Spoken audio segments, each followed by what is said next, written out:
Black Brawn, Captain Flint, Brain Trust, Earl Sanderson, Silver Helix, Chop Chop, Young Troll, Stopwatch, Will-O-Wisp, Turtle, and Xavier Desmond. Hello, welcome to Card Table. All right, so we're continuing our look at Volume 8. I didn't know I'd had this much to say about it, but I just keep blabbing. And so we're on our third episode to be about the contents of Volume 8. So it looks like as we continue, maybe it'll take longer to talk about each book, mainly because I find myself digressing and talking about earlier books again, or later books. I thought Nowadays Clancy Can't Even Sing, which is the Vic Milan Captain Tripp story. I feel like I'll have a lot to say about that one. I'm sure I'll be able to blab for quite a bit of time on this one, because Captain Tripp is my favorite character.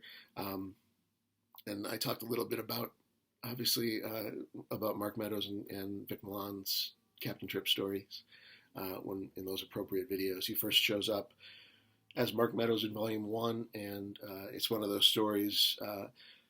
There's no shortage of wildcard stories that are sort of just all about exploring a person's journey right up to the moment that they become an ace or a joker. It might be interesting to look at which stories and which books are structured like that, where we get to see sort of the first appearance. Obviously, a lot of times it's the first appearance of that character, but there are certainly plenty of stories where we sort of are dropped into a character who has already long ago discovered their power and already is very adept at using it. But then there are these occasional true or origin story type stories where really the whole thing is just getting to know the character, and then it's really not until the very end that we see their ace power. Horses was one I just talked about from Volume 8. And the original Captain Tripp story in Volume 1 is really all about Mark Meadows as a person and his whole unrequited love for Kimberly Ann, Cordain, Sunflower. And at the end, it turns out that his sort of trigger for his catalyst for activating his ace power is a tablet of LSD. And he becomes basically a totally different person, unrecognizable, full physical transformation into this very buff, shirtless, sexy hippie guy with golden skin called the Radical. And then the twist, of course, is that then when he transforms back into Mark Meadows, thinking, oh, this is my deal, I can just, I take a tablet, I become the Radical, this will be awesome. But then the next time he takes LSD, it doesn't work. And so there's an implication that he's, as one writer put it, he's chasing his first high. And then when we catch up with him, so that story is set in, the Radical sort of emerges in the year 1970. And then when we catch up with him in 1986, he's now a hippie guy called Captain Tripp who is able to become different people by taking a tablet, or actually taking, well, I guess it's a tablet, but in powder form. So he's got these vials of powder, and I think over the course of 2 stories in Volume 2, we meet all 5 of his current personae that he's able to call upon. I believe it's a certain point he transforms into each of the 5. And I can't remember if I've actually detailed this in a previous story or in the previous video, but because he shows up in Melinda Snodgrass's story, Relative Difficulties, and then he shows up again as a lead character in with a little help from his friends. And I know I talked a little bit about how that's a little mini duology of stories within Book 2, the friends and relatives deal. In the first story, we see him turn into Aquarius, although we don't get the full range of what Aquarius's deal is. He's just described as this kind of giant gray muscle man. But his actual superpower when he's Aquarius is that he can transform into a dolphin. But there's no use for him. there's no reason for him to do that in those particular stories, because they're mostly set in a spaceship. But so there's Aquarius, who can become a dolphin. There's the Cosmic Traveler, who is another one who can become insubstantial, walk through walls, or float through walls. we'll later learn that he can also make himself look like other people, do the mystique thing, a little bit like Mr. Nobody. But he doesn't do that in Volume 2. I think those are the only two characters we see him turn into in that one. And then in the Snodgrass story. Then in the Vic Milan story, we get to see him turn into Moonchild, whose power involves sort of superhuman level martial artist skills, and also the ability to heal, healing factor, but only when she's underneath the moon. Moonlight heals her. let's keep it simple. And then Starshine, who's sort of in some ways the opposite of Moonchild. And if Moonchild sort of takes her power psychologically, at least from the moon, then Starshine takes his power from the sun, and he can fly. He's got super strength. He's one of the most formidable overall. He can shoot sunbeams from his palms. So all the characters are they're very sort of classically comic book type characters. They even have sort of the sort of cliche of like, my one weakness is, so where for example, I think maybe Aquarius can't spend too long out of water. Moonchild, I think he can't summon her during the day, like, because sunshine actually hurts her. Then they're a little bit opposite of each other. The fifth character is Jumpin' Jack Flash, who has flame-related powers. And he's sort of a little bit opposite to Aquarius, because water is actually his weakness. If he gets caught in the rain, it actually like physically hurts him. So all these kind of the sort of like nonsensical comic book tropes that speak to the sort of notion that it's all kind of in Mark Meadows' head, because a lot of this stuff doesn't really make logical, rational sense. Since moonlight is just reflected sunlight, so why would moonlight charge Moonchild and then sunlight hurt her? It doesn't really make any literal. There couldn't possibly be any kind of scientific rationale or basis for that, and those contradictions are all very deliberate. Why would the same body, when he becomes Aquarius, why is water something that strengthens him, and then when he comes Jumpin' Jack Flash, why now water is something that hurts him? Just sort of right away kind of planting the seeds for this notion that really it's kind of all maybe in Mark Meadows' head, or there's something else going on, that these personae aren't real people, or if they are, that there's some very heavy psychological component to how their powers and weaknesses work. A lot of stuff going on. One of the reasons I love this character, because there's just so much going on with him. In the first book, we never see him transform into Jumping Jack Flash, and this is another example of what I was talking about in another video of how Third Person Limited, they expect you as a reader to catch these little inferences, which, sometimes they're not always that subtle, but because just there's so much going on, and just that there's such a density of information being thrown at you in every book, that, at least for me, I find it easy to miss the first time I read these books, and I always kind of come back to them and go, oh, they did actually set that up. I just totally missed it, because there were 8 different things going on. So if you read Pat Cadigan's story about Water Lily in Volume 2 carefully, there's a very obvious clue that, because Jumpin' Jack Flash kind of shows up in that story, and there's some dialogue between Tachyon and Jumpin' Jack Flash that, if you're reading carefully, is very very much shining a light on the fact that J.J. Flash is another Mark Meadows persona, another Captain Tripp's alter ego. And that's kind of where the character is left, and he's sort of unusual in the fact that we get the origin story in Volume 1, but then when we see him in Volume 2, it's clear that a lot has happened in that 15-year gap, because Mark Meadows, he has a daughter with Sunflower, even though he didn't end up with Sunflower at the end of the previous story. A lot of times these stories, the character gets the girl in the end. In Wildcards, less common for that cliche to hold true. And certainly in book 1, where it all seems like it's maybe leading towards him finally getting the girl, he doesn't. But when we catch up with him 16 years later, he's been married to Sunflower, now divorced, has custody of their child, and then he also has these 5 alternate personae, none of whom are the Radical, which is the one that he's been trying to get back. So clearly a lot has happened, and we don't get a lot of that information filled in until much, much later. Another example of the Wildcards authors really kind of deferring that stuff.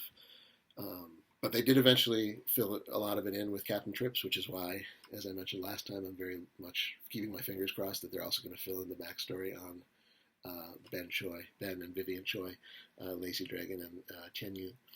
So I digress. I always want to throw it out there that I really want to see more Lazy Dragon. So Captain Trips kind of becomes sidelined after those first 2 books. He's sort of around.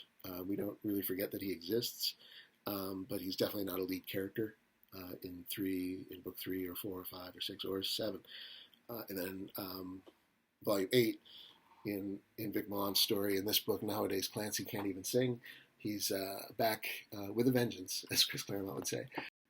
And we get a story it's another one that is not too, it actually doesn't really connect to the Jumpers too explicitly, other than the fact that it's really a story about the return of Sunflower, Kimberly Ann Cordain, who is now called Kimberly Ann Gooding. She's remarried. She is now suing Mark Meadows for custody of their daughter, Sprout, and she has retained the services of Singe and Latham. So that's your big Jumper connection, is that Latham is kind of the villain of the piece. But apart from that, actually, there's really I think actually that's the only connection really to the Jumper stuff. So Mark retains a lawyer named Dr. Pretorius, who is a Joker, sort of the premier. What would you, I guess premier is maybe the right word. The most foremost and most prominent Joker lawyer in the Wildcards universe, a creation of Victor Milan, who's mentioned briefly in Volume 7. I think his first mention is in Volume 7, and then he finally shows up, or I shouldn't say finally, but he actually fully shows up on screen in Volume 8. Another character who has some mysterious stuff. Well, he himself is not so mysterious, but he has a ward who is somewhat mysterious, Ice Blue Sybil, who seems to be, I always picture her as like Rebecca Romijn or Jennifer Lawrence in the X-Men movies. The makeup they gave them to be Mystique, which really didn't look that much like the Mystique of the comics, but looks a lot like what I imagine Ice Blue Sybil to look like, just sort of where she's sort of nude, but with this sort of like plasticky blue skin. So the fact that she's nude isn't really, I guess, obscene, because she seems to be wearing sort of like a full blue skin-tight bodysuit and blue face, and never speaks, which I know Rebecca Romijn's characters spoke a little bit in X-Men, but not much, which again isn't very like the comics, but because in the comics she talks quite a bit. So yeah, I just feel like they sort of, whoever did the makeup design for Mystique in the movies, they got closer to Ice Blue Sybil than they did to the actual Mystique from the comics. Not to say that's not a great makeup design, but they sort of used it on the wrong character, I think. Because now, if Ice Blue Sybil is ever on screen, how are they going to do it? She's going to look like a Mystique ripoff. But there's a sort of mystery surrounding her whole situation. This sort of mute Joker girl, or who seems to be a Joker girl who either can't speak or won't speak or doesn't speak, never changes her expression, seems completely emotionless, which again I think is a lot like how Rebecca Romijn portrayed Mystique. Was pretty pretty stone-faced a lot of the time. Anyway, not to digress on that, I only bring it up because it's another of those mysteries that they really make us wait on. Ice Blue Sybil doesn't, and Pretorius, I don't think either of those characters come back, at least for more than a cameo, until Volume 21, Fort Freak. So just throwing that out there, because I do want to come back to that, because I think it's a fascinating little pair of characters. But anyway, yeah, then the whole thing kind of involves this sort of psychological game. It's a pretty long story too. This is one of the longer stories in the book. Nowadays, Clancy Can't Even Sing. Almost like novella length rather than just a short story. So like very dense, like a lot of the Vic Milan contributions to Wildcards, very dense, a lot going on. Sort of a lot of psychological games that are being played by Kimberly Ann and by St. John Latham, and Mark, sort of the hapless character who doesn't quite get what's going on, even though the personae in his head, like Cosmic Traveler and J.J. Flash, are sort of seeing things more clearly than he is, and it all ends in a very explosive way, as Vic Milan is so good at doing. He sort of keeps a very slow, steady burn going, and then at the end, everything just ramps up in a very satisfying and climactic way, which is one of those things that Milan does so well, I think.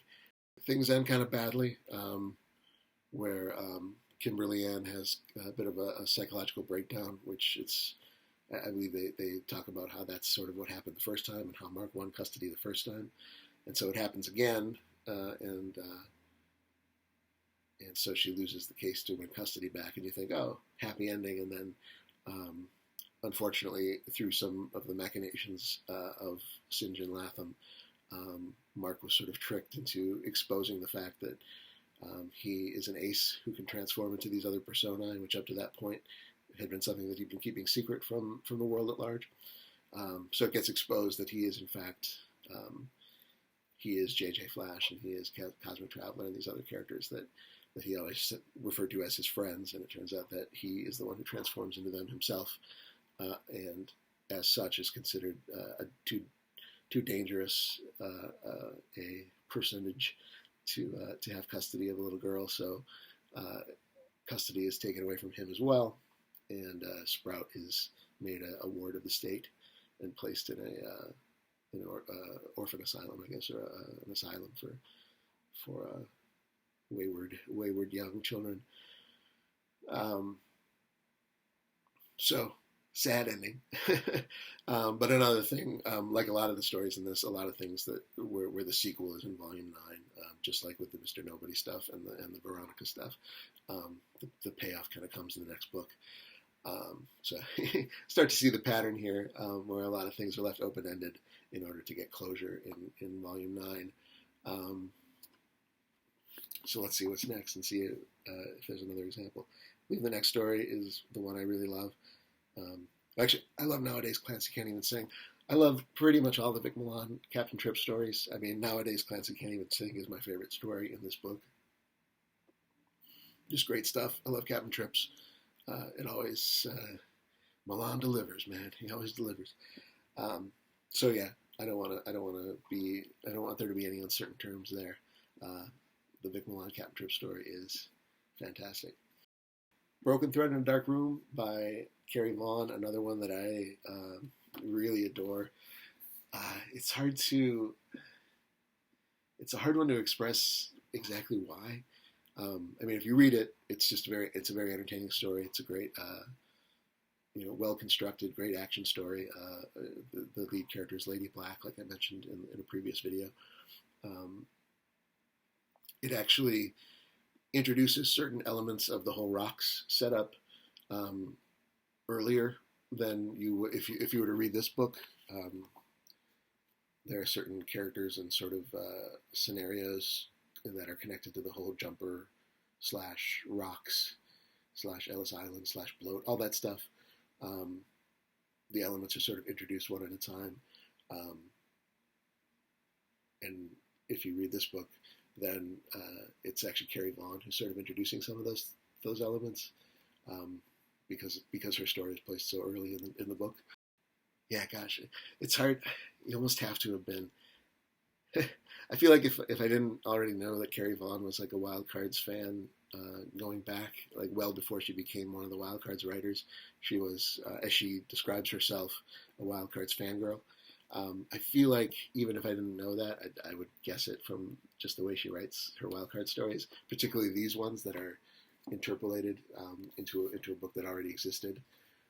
So imagine getting the opportunity to basically write a new story for a book that you were already a huge fan of.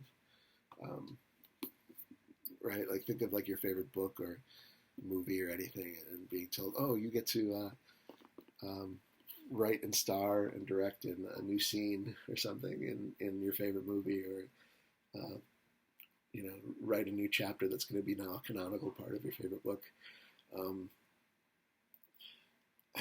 don't know. You can kind of feel that energy coming off of it. Maybe it's because I already know. I don't know. So it's hard to describe unless maybe you're a fanboy yourself or a fangirl. But having read Volume 8, the original version of Volume 8 a couple times, and then seeing the way she manages to fit her story in there is so deft and so cool. And it's hard to say more without spoiling it. So it doesn't really do to spoil it. I don't know. Especially because someone watching this video might be somebody who's read the rest of Volume 8 but hasn't read the new stories. So yeah, I guess so it's one of the things I really don't want to spoil, because I feel like it's just such a neat the way she fits the story into the elements that are already established. It's a very clever one, and yeah, and I don't want to say more without spoiling it, but it's really good. But I guess I can say this much because it's part of the whole rock setup. It's one of the elements that they establish at a certain point in the book, is how do Jokers get to the rocks, or how does anyone get to the rocks? Usually it's Jokers who want to go there, but it turns out there's a Joker. I believe Stephen Leigh is the creator of this character called Charon, named after the Greek, the mythological Charon. Assuming I'm even saying it right, but Charon, who just like the River Styx guy, ferries people across the waters to get to the rocks. The rocks, by the way, being something that I do not know if there's some meaning behind the word ROX. I did study a little bit of Latin and Greek, but I don't know. Obviously Nox, Nox, means night. And of course, there's the River Styx, Styx. So I think the rocks, ROX, is meant to evoke a kind of classical feel without actually being a word that means anything, as far as I know. Obviously, if saying it out loud, there are a bunch of Jokers living on the rocks. Obviously, on the rocks has several connotations, but Stephen Leigh, or Leigh, that's a question for you. If you ever want to be interviewed for this video series and have a conversation, I'd love to ask you a little bit about that. A little bit of trivia, though. I forgot to mention this in one of the earlier videos, or I guess it just didn't come up yet. But Stephen Leigh, I had read online that he really dislikes this Jumper series of books. 8, 9, 10, and 11 would be the ones that would be the Jumper saga. And someone online was like, oh yeah, Stephen Leigh refers to those as those fucking Jumper books. And I don't think I've ever talked to him myself about it, but I think it was John. How did it come up? I think there was like a Wildcards discussion group, and I think John Joseph Miller at the time was the only author who was contributing. The rest of us were all fans. And I think I said something like, yeah, I heard somewhere that Stephen Leigh refers to the Jumper series as those fucking Jumper books. I don't know if it's true or not. And then John Joseph Miller did a reply. It was like, it is. So apparently he's not a big fan of these books, which I'd love to talk to him about that too. I think that would be an interesting little thing to talk about, a little topic to explore. I'd be curious to know what he dislikes and what he likes about them. But so he creates a character called Charon, who is this sort of like jellyfish sort of shaped Joker, who's sort of like shaped like sort of like almost just like a bubble, transparent bubble with this sort of membrane that you can kind of part it, get inside of him, and then he'll sort of ferry you across the waters. And then there's this whole sequence involving what they call bloatswall, which is like this psychological or telepathic / psychological force field that surrounds the rocks or surrounds Ellis Island, where when you get to it, you start to feel just sort of unaccountably afraid and just suddenly are seized by this desperate desire to turn back and not go any further into that zone. And it's established that Charon either doesn't feel that or is just used to it, so it doesn't affect him anymore. So he can pass right through it. But if you're being ferried by him, you're still seized by it. So he's just going further into Bloat's wall, and you're just going, oh my God, I can't take it. And then there's this whole sequence about how some people just sort of push back through the membrane the other way and just die and just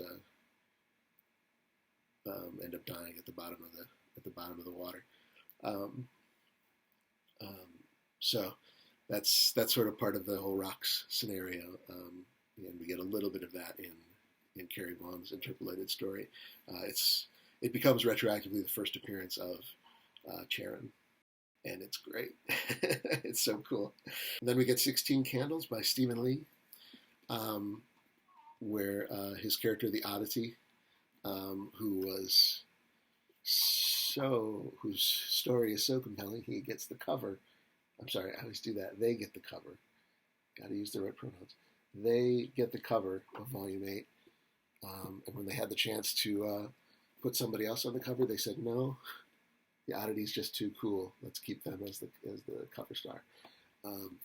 So the Oddity is 3 characters, Patty, Evan, and John, who were part of a polyamorous relationship, I guess. 2 men, 1 woman, in this sort of committed.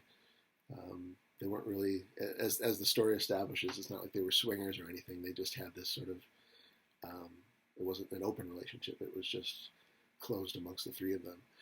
And then when the wildcard virus happened, they merged into one being. But all 3 personalities are still distinct within the Oddity. And also their body is sort of constantly changing. One arm might be Patty's, while another one is John's, while it's Evan's face, or maybe part of Evan's face, but then maybe every few minutes or every hour or even every couple of seconds, it's possible that something might change, and this arm might shift from Patty's to Evan's, this one might shift from Evan's to John's, or whatever,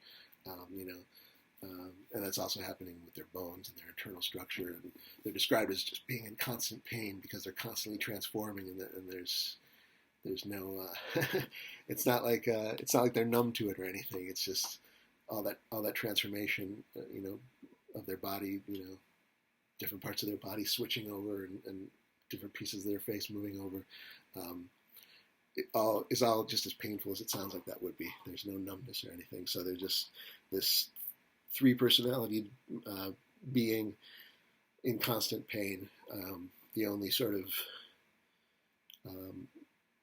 arguably positive element, or at least an element that they can put to use, is the fact that they're sort of triple strong, I guess, if you like. They have this sort of high level of superhuman strength, which means they are they've sort of made themselves, they've sort of cast themselves in the role of sort of Jokertown's protector. If they see Jokers being persecuted, they'll come right in and use that super strength to intercede on behalf of the Jokers. So in terms of their strength level, again, if you want to go by the RPG scale of, like, whatever, strength 1 through 10, they're a 10. I don't actually know how RPG rankings work, but so they got that going for them. I always sort of love the way when the Oddity is not the point of view character, which is more commonly the case when the Oddity shows up, and they're often the antagonist where somebody has to fight them, and you get a lot of good descriptions about how somebody getting punched by the Oddity, and it feels like they're getting like slammed by a gigantic cinder block or something, just like that these fists, just like one blow from one of these fists and you feel like your whole body's going to cave in or something. Again, one of those things that if you're a Wild Cards fan, it's just always fun to see how the writers sort of describe the superpowers and render them in prose. And the Oddity is one of those characters where sometimes the third person counts. from somebody who exists outside of the oddity, and talks about the way they move or the way their transformation looks to them from the outside is often very vivid and compelling. But this is one of the few times, one of only 2 times in the series that it's actually the oddity's POV. The other time being volume 21, Fort Freak. And so we learn a little bit about what it's like for Patty, John, and Evan to be inside this body, sharing this body amongst themselves and the 2 other personae. It's another story where the main character kind of comes into conflict with, this new community, the Rocks and the Jumpers. The twist in this one is that one of the Jumpers tries to jump the oddity, not knowing that there's 3 people in there, and so they manage to switch their personality with Patty's, but John and Evan are still in there, and of course the person who jumps the oddity has no idea that it's actually incredibly painful to be inside that body. So as soon as they sort of jump in, they're just racked with pain, and John and Evan are sort of very easily able to sort of take control, kind of like push the jumper down, and it's one of the few times that the jumper doesn't have the advantage over the jumpy, and that whole twist leads to some great sort of plot developments. Once again, as with the Carrie Vaughn story, as with the Lazy Dragon story, we get another view of the Rocks, Charon, Bloat, all of that stuff. Bloat being Stephen Leigh's creation as well. I assume, given that Stephen Leigh is credited as the creator of Bloat and of Charon, who are both essential ingredients of the Rocks, I am assuming that means the whole concept of the Rocks is Stephen Leigh's. I don't know that I've ever seen that confirmed precisely, but it just sort of stands to reason. So Leigh is up to now, he's been writing Puppet Man. I kind of mentioned before that some writers in these early wildcard books, they kind of are always sticking to their one character until that character's arc sort of plays out, and then they move to a different person. In this case, Puppet Man's story has kind of reached an ending, and so now Bloat is sort of Stephen Leigh's new kind of major character, and in this case, we sort of see Bloat from the point of view of the oddity. But so the oddity is really the lead character of the story, but it's definitely an important story in the development of Bloat as a character and of the Rocks as a concept. So, and once again, after only talking about a couple stories, I'm already getting kind of low on time here. So I'm trying to keep these a little bit shorter. So that being the case, I suppose we can end it there. I'm trying to think if there's anything else interesting to... I was kind of debating whether I wanted to admit to being the guy, but I guess why not? So, I am a little embarrassed now to bring this up, but I guess why not?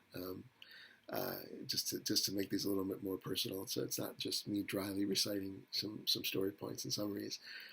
So when volume 16 of Wildcards came out, which was the first one after the long 7-year hiatus, I was asked by Kevin Andrew Murphy, because I had emailed him to tell him that I really liked his story in that book, and he was like, hey, it actually would really help us a lot if you did an Amazon review of the book. Those reviews actually are helpful. So I did that, and Kevin kind of relayed to me that George R.R. Martin had emailed the whole sort of Wildcards group and said, hey, there's a new review on Amazon, which was kind of tickled me a little bit, like, George noticed me. But I said something, I was trying to be very, I'm a critic, I'm a writer, I use words, I'm not just some idiot off the street, Anyone who's read Amazon reviews knows that some of them are surprisingly illiterate, considering that it's a review of a book. But So I was trying to be as literate and as truly critic-like as I could. And I said something. I was thinking about how Stephen Leigh, the Puppet Man stories are really, he's such a villain, and he's sort of, they really do a good job of making him just really vile in some cases by having him use his sort of psychic control over people to have them commit some pretty despicable and violent and graphic acts. Some of which are pretty lovingly described by Stephen Leigh in some very vivid prose. Some pretty nasty stuff, all in service of the story, but hard to read sometimes for if you're of a more delicate constitution. You might give you the vapors.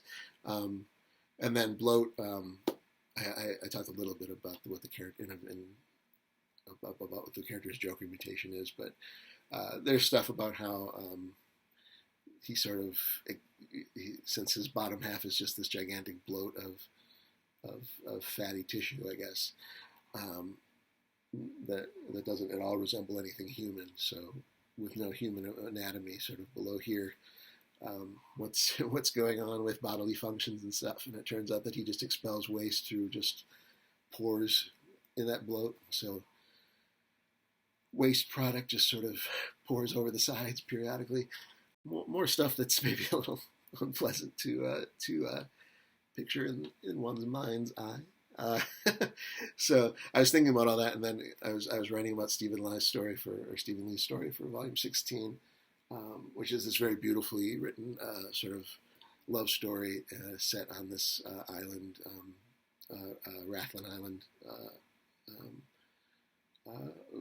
All these beautiful descriptions of the waves lapping against the rocky shores, and it's this very evocative and very sort of bittersweet kind of love story.